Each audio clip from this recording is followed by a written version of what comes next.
जय महाकाल। जय माता शमशानी। आज की वीडियो में मैं प्रचंड शक्तिशाली प्रत्यग्रि महावशीकरण, जिसका कार्ड संसार में किसी के पास भी नहीं है, ऐसे महावशीकरण के विषय में बता रहा हूँ, जो कि बहुत ही उच्च कोटि का वशीकरण होता है और इसका प्रभाव भी बहुत ही उच्च कोटि का होता है। इसके प्रभाव से जो है, इस वशीकरण का प्रयोग जिस पर भी किया जाए वो अचूक होता है। वो चीज होता ही होता है, उस चीज को कोई काट नहीं होता है। ये बहुत ही उच्च कोटि की विद्या है, होती है। और एक बार जिस पर भी ये विधान अगर किया जाता है, जिसके नाम से भी, जिसके लिए भी, एक बार जिस जिस भी इंसान के लिए ये विधान किया जाता है, तो ये वशीकरण का असर जो है आजीवन भर बना रहता है। मतलब जब तक इंसान जीवित है तब तक उसके ऊपर इसका असर बना रहेगा। और ये इतना तीव्र और उच्च कोटि का वशीकरण है कि इसका असर, जैसे मतलब जो विधान होता है इसका, वो विधान पूर्ण होने के पश्चात तुरंत ही सामने वाले पर इसका असर होना शुरू हो जाता है।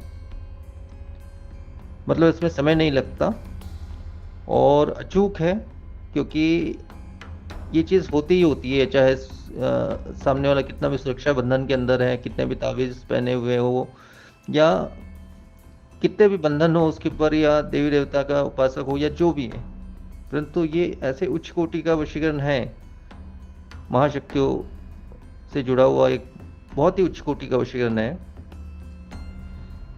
इस वजह से जो है ये रुकता नहीं है, इसको कोई रोक नहीं सकता है। किसी में चाहे कोई ताबीज धारण कर ले, कोई विशेष पूजा पाठ वाला इंसान हो, या जो भी सुरक्षा बंधन लगा ले, सुरक्षा घेरा लगा ले, कुछ भी कर ले, वो मंदिर में हो, मस्जिद में हो, कहीं पे भी हो, शमशान में हो, पर ये वशीकरण का असर उस पर होगा तो होगा ही। इस प्रकार का बहुत ही उच्च कोटि का वशीकरण है और अचूक है। अचूक इसलिए कहूँगा क्योंकि कभी भी ये असफल नहीं हुआ है, ना होगा। और बहुत ज़्यादा प्रभावशाली भी है। प्रभावशाली इसलिए है क्योंकि इसका प्रभाव इस प्रकार से होता है सामने वाले के ऊपर कि ये पूरी तरह से सामने वाले के वश में हो जाता है। जिस पर भी ये किया जाता है, जिसके नाम से, उस इंसान के लिए पूर्ण वो समर्पित हो जाता है और आजीवन वो समर्पित बना रहता है। तो ये एक बहुत ही उच्च कोटि का महावशीकरण है। हालांकि इस विषय में मैंने पहले भी बताया है, किसी वीडियो में बनाया था बहुत पहले। हाँ, विधि विधान वहाँ पे मैंने नहीं दिया है, उसकी वजह है, वो वजह भी मैं बता रहा हूँ।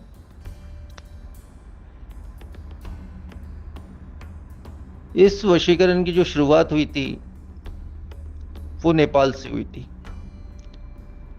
आज से बहुत सालों पूर्व वहाँ पे एक बहुत बड़े ऋषि हुआ करते थे, जो विशेष स्थान पर बैठ के, उनका नाम यहाँ पे नहीं ले रहा हूँ मैं,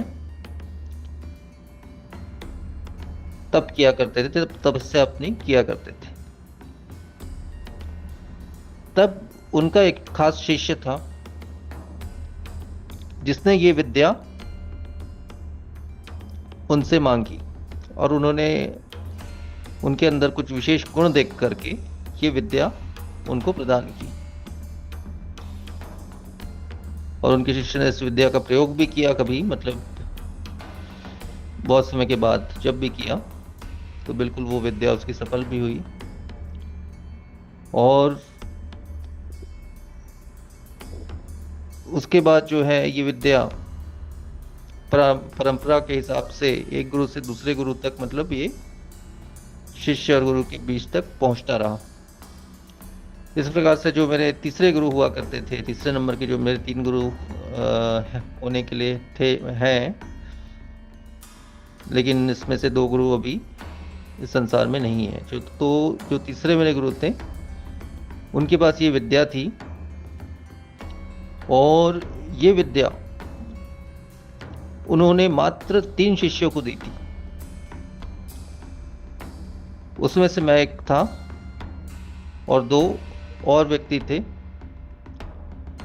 तो इन तीनों में से जो है, एक व्यक्ति की तो बहुत पहले मृत्यु हो चुकी थी।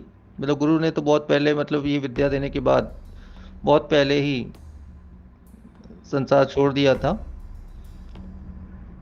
और ये विद्या अभी भारतवर्ष में केवल 3 व्यक्तियों के पास था इसलिए कह रहा हूँ क्योंकि 3 में से जो है एक व्यक्ति नहीं रहा, और दूसरे इंसान की जो है उम्र और सारी चीज़ें बहुत ज़्यादा हो चुकी है, तो वो इस क्षेत्र को छोड़ चुके, त्याग कर चुके हैं इन सबका। उन्होंने किसी और को नहीं दिया है इस विद्या को। तो आखिरी बस ये विद्या केवल मेरे पास बची हुई है। तो ये महाविद्या है। इस विद्या को इस प्रकार से मैं शिष्यों को भी, किसी विशेष शिष्य को शायद दे सकूं, लेकिन हर शिष्य को नहीं दे पाऊंगा, क्योंकि इसमें गुरु का यही कहना था कि ये बहुत ही उच्च कोटि का वशीकरण है और उसका काट संभव नहीं है संसार में। और वाकई में मैंने कुछ ऐसे लोगों के लिए ये वशीकरण किया जिनको उस वाकई में ज़रूरत थी इस विद्या की, उनके लिए मैंने किया। मतलब घर बसाने के लिए किसी का, या जो भी है, सही अच्छे कार्यों में इस विद्या का कुछ लोगों के लिए ही किया है। तो वो लोगों का जीवन, मतलब वो किए हुए काफ़ी साल भी हो गए, पुराने बहुत से ऐसे लोगों के लिए किया, तो वो लोग मतलब काफ़ी साल होने के बाद भी ये वशीकरण का असर वैसे का वैसा ही बना हुआ है। कभी कभी उनसे बात होती है मेरी, तो आज तक कोई फ़र्क नहीं पड़ा इस वशीकरण में।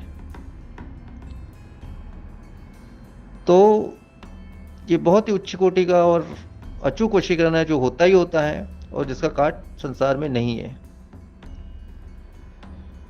और ये वशीकरण को जैसे मेरे गुरु ने कहा था कि विशेष कुछ क्वालिटी होती है, कुछ गुण होते हैं। अगर वो गुण उस शिष्य में अगर है, सामने वाले में, तभी आप उसे अर्पण कर सकते हो, दे सकते हो। लेकिन वो गुण मुझे कुछ शिष्य में मिले भी तो वो इस तरह की विद्या नहीं चाहते, तो उन्हें मैंने ऐसी विद्या नहीं दी है आज तक। हाँ, ऐसे शिष्य होंगे जो इस विद्या को चाहेंगे और वो गुण उनमें होंगे जो गुण गुरु ने मुझे बताए थे, तो अवश्य ये विद्या मैं उन्हें अर्पण करूँगा, दूंगा। इस प्रकार से मतलब यूट्यूब पर या खुलेआम इस तरह से मैं इस विधान को मैं नहीं ओपन कर सकता या नहीं दे सकता हूँ। ये बहुत ही गोपनीय विद्या है और परंपरा के हिसाब से ये चलती आई है अभी तक। और मैं भी इस क्षेत्र को छोड़ने से पहले, या जो भी है, इस विद्या को उचित हाथों में देकर जाऊंगा, ऐसा मेरा सोच है। और ऐसा ही परंपरा से ये चलता रहेगा। ये बहुत ही प्राचीन विद्या है होने के लिए, और अचूक और प्रचंड शक्तिशाली विद्या है, जो एक बार हो जाती है तो हो जाती है, इसका काट नहीं होता है, इसका काट है ही नहीं। तो इसका काट कोई भी नहीं कर सकता है संसार में, मैं खुद स्वयं भी नहीं कर सकता। इस विद्या को करने के पश्चात इसका काट मैं स्वयं भी नहीं कर सकता। ये इतने उच्च कोटि की विद्या है। तो इसलिए इस विद्या का प्रयोग जो है बहुत ही सोच समझकर ही करना चाहिए या करवाना चाहिए। हाँ, आप में से जो भी में से जितने भी लोग यूट्यूब से के माध्यम से या जैसे भी जुड़े हुए हैं, वो अगर उचित कार्य के लिए ये विद्या का प्रयोग स्वयं के लिए अगर मांगे तो उनके लिए मैं करके दे सकता हूँ।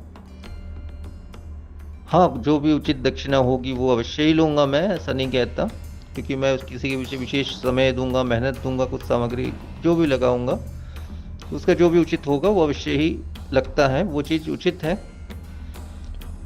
लेकिन उसमें उस इंसान में, चाहे स्त्री पुरुष हो, कोई भी हो, किसी को भी मैं ये विद्या दे सकता हूँ, लेकिन उसमें पूर्ण सच्चाई रहनी चाहिए इस चीज़ में।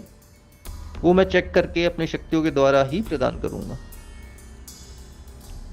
हर किसी को ये विद्या नहीं दी जा सकती है, हर किसी के लिए ये विद्या का प्रयोग भी नहीं किया जा सकता है, क्योंकि ये ऐसी उच्च कोटि की विद्या है कि इसका प्रयोग अगर आप सामने वाले को अपने वश में करने के लिए कर लिया और उसको आप धोखा दे दिए या कुछ और कर लिए, तो वो इंसान अपनी जान दे देगा।